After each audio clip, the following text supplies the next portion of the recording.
In Unit 5 on Empire and Expansion, I'll be dividing our presentation into two short lectures because I know that you have the film to review on Theodore Roosevelt. The late 19th century was a formative period in US history, as we have seen in our last 4 units. The nation was bitterly divided during the Civil War and faced the challenging task of Reconstruction. The focus on economic recovery led to the expansion of industries and the rise of cities, especially in the North. As we saw in our last unit, this went hand in hand with expansion into the American West and the displacement of Native Americans. This week, we're going to be talking about expansion in another context. Empire building meant turning America's attention beyond the West to acquire territories in a competitive game with the rest of Europe and Asia.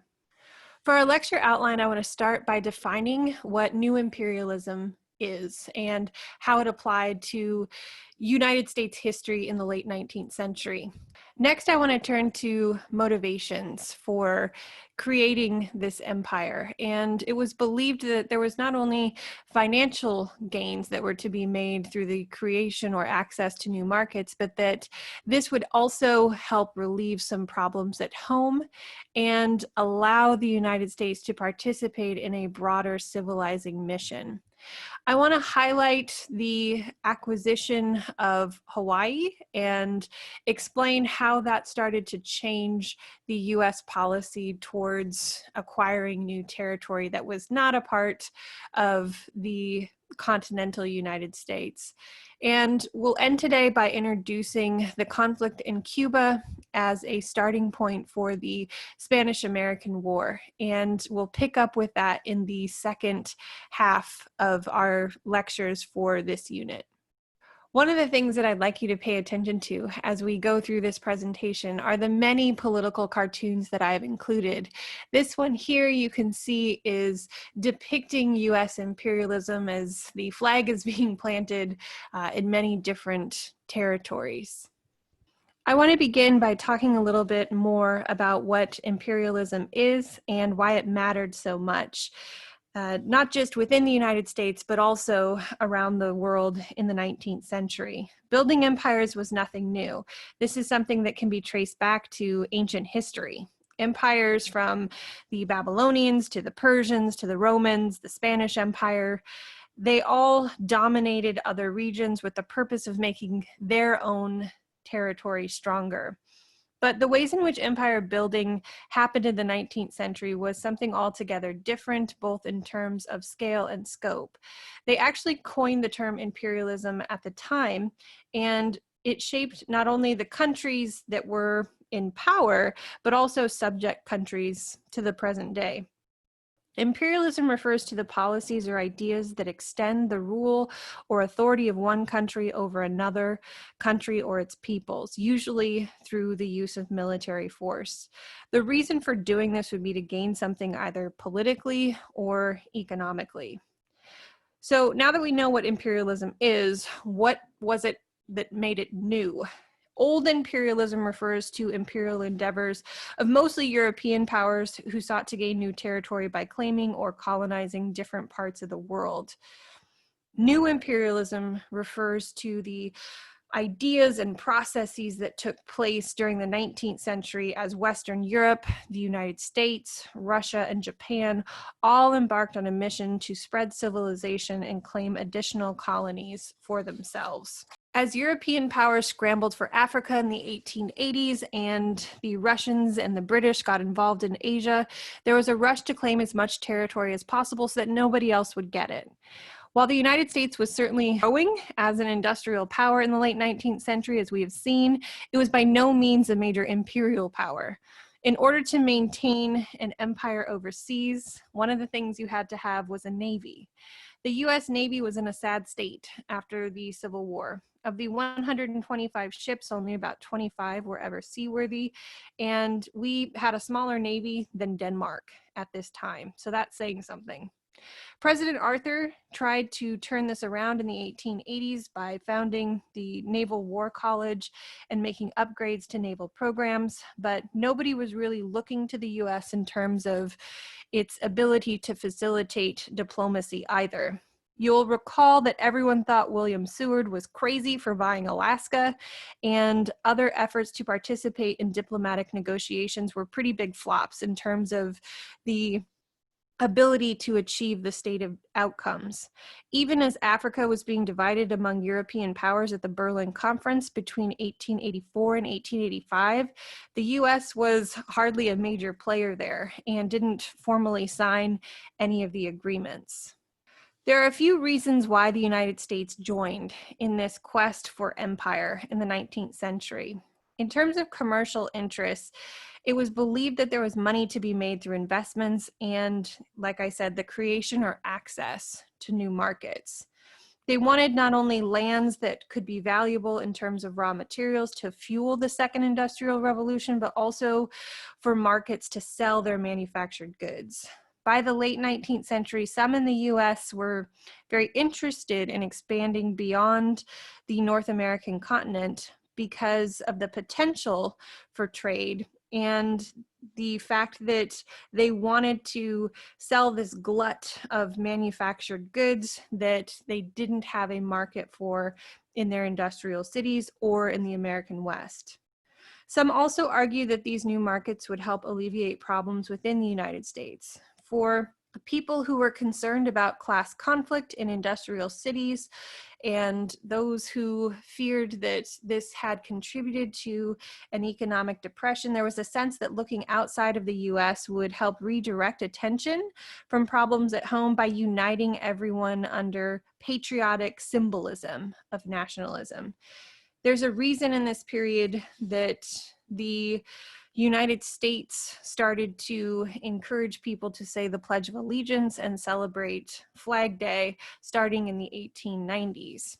One newspaper claimed at the time that, quote, while it might be putting it too strong to say that war is needed right now, yet who is there that does not believe, and in fact know, that such a thing would clear the atmosphere and stamp out the growth of socialism and anarchy, discontent, and sectional prejudices that are gaining a foothold in this nation.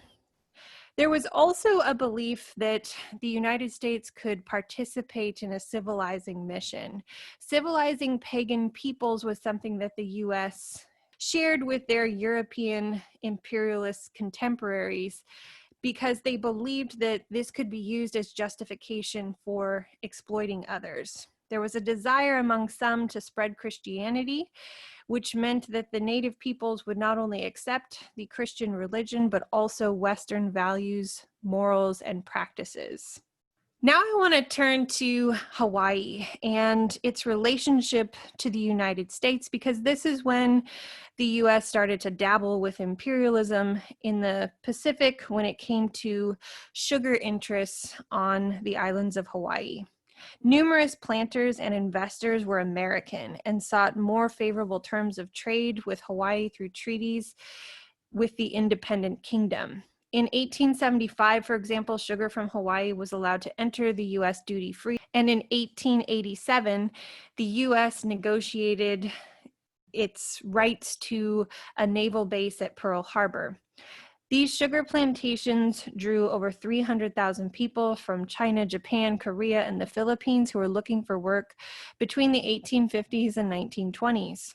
The first thing that started to shift in this relationship was with the McKinley Tariff in 1890, which raised duties on imports. As you can imagine, planters were upset about this and decided to rebel against the Hawaiian government.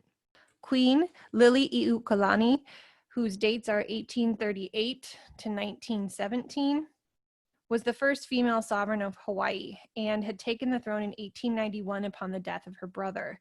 She was also a very talented musician who had perfect pitch and composed many of her own original songs, which became part of the Hawaiian national heritage. Some of you may recognize Aloha Oe, which was one of her most popular songs.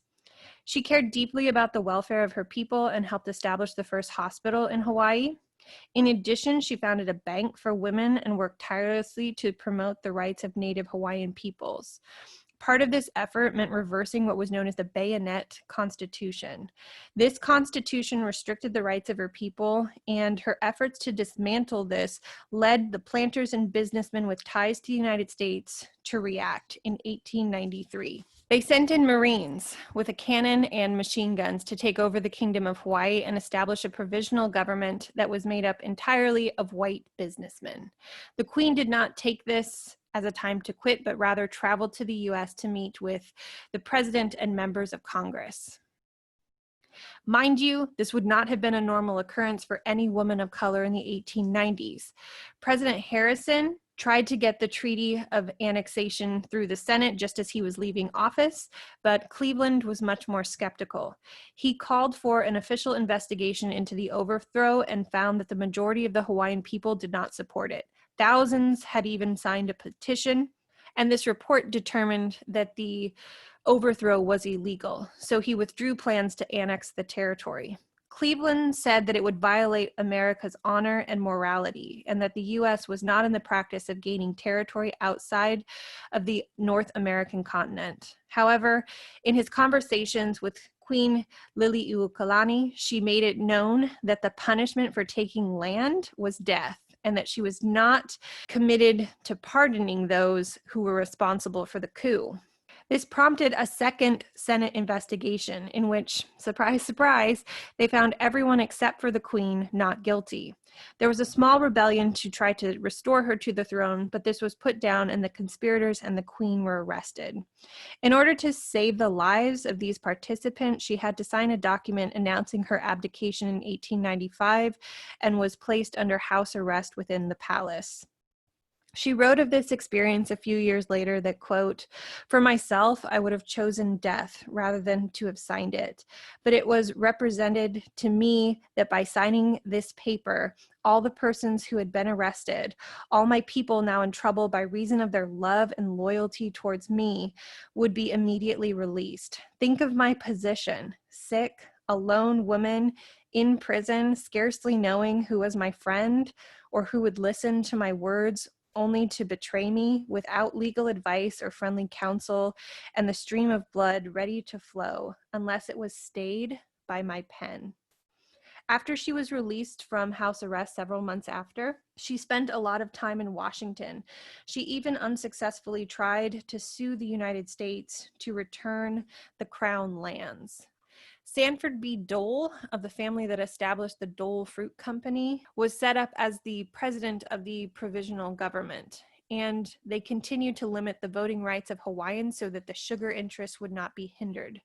The U.S. would finally get around to annexing Hawaii in 1898 once the Spanish-American War was underway, which we'll talk about in this unit, and public opinion and political representatives started to shift on their perspective towards imperialism.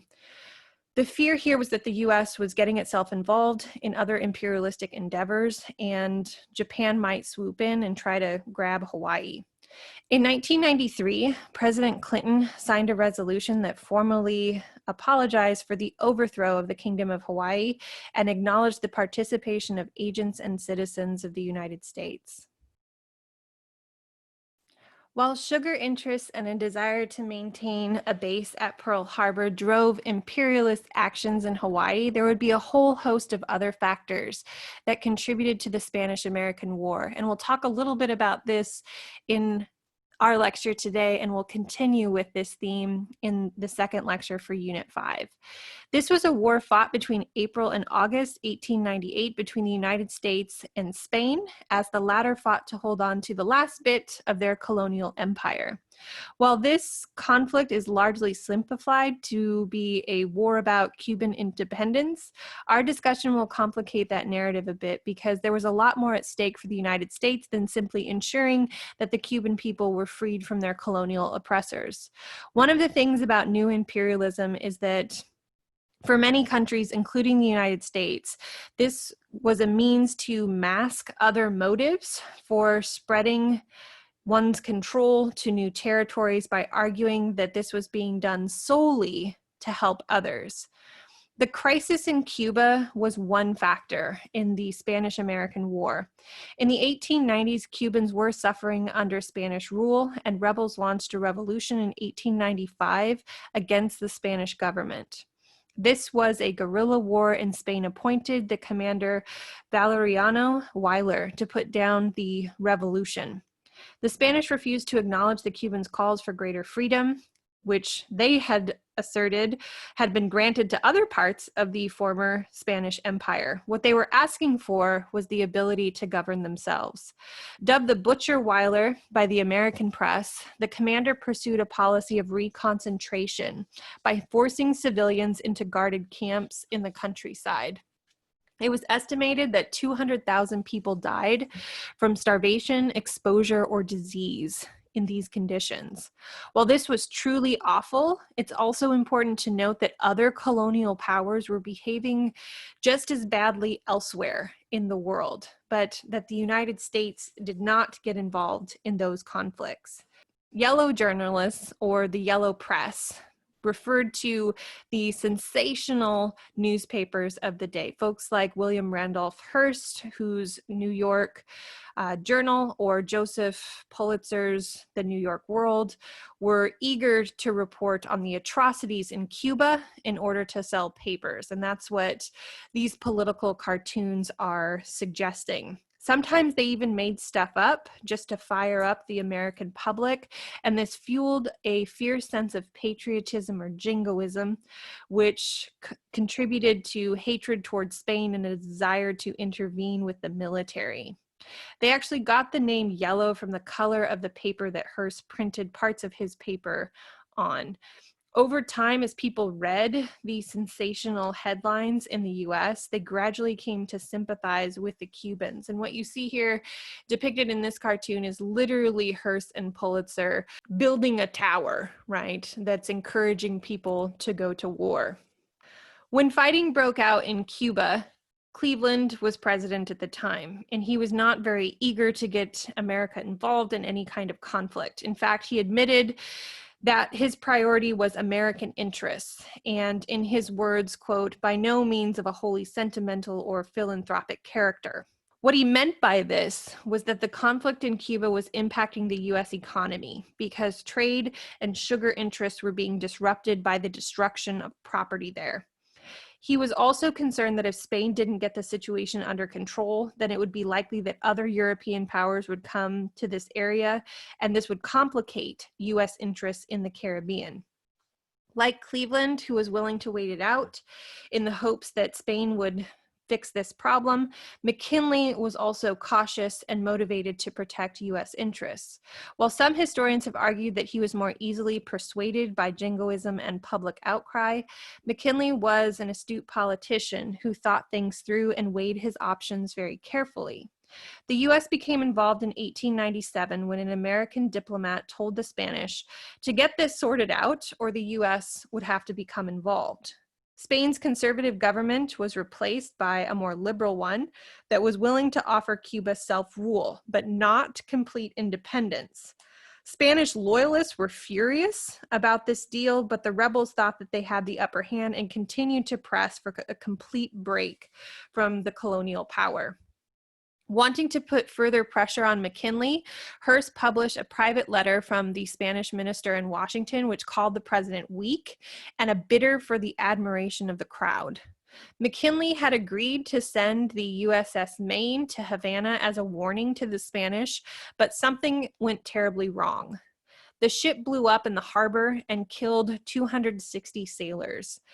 The president assumed that this was just an accident, and the Spanish government concluded the same. However, an American board said that the blast was from a mine and that the Spanish didn't do enough to protect the American vessel during a time of peace.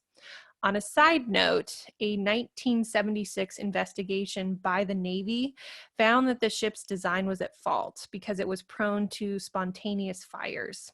But Americans back home were eager for war and started chanting, "Remember the Maine," and demanded revenge for what happened. In April 1898, McKinley asked Congress to consider intervening in Cuba, and they confirmed this, but with a very important restriction. The Teller Amendment stated that once the US had helped Cuba, the peoples there would have their freedom. There would be no annexation. And we'll pick up with this in our next lecture.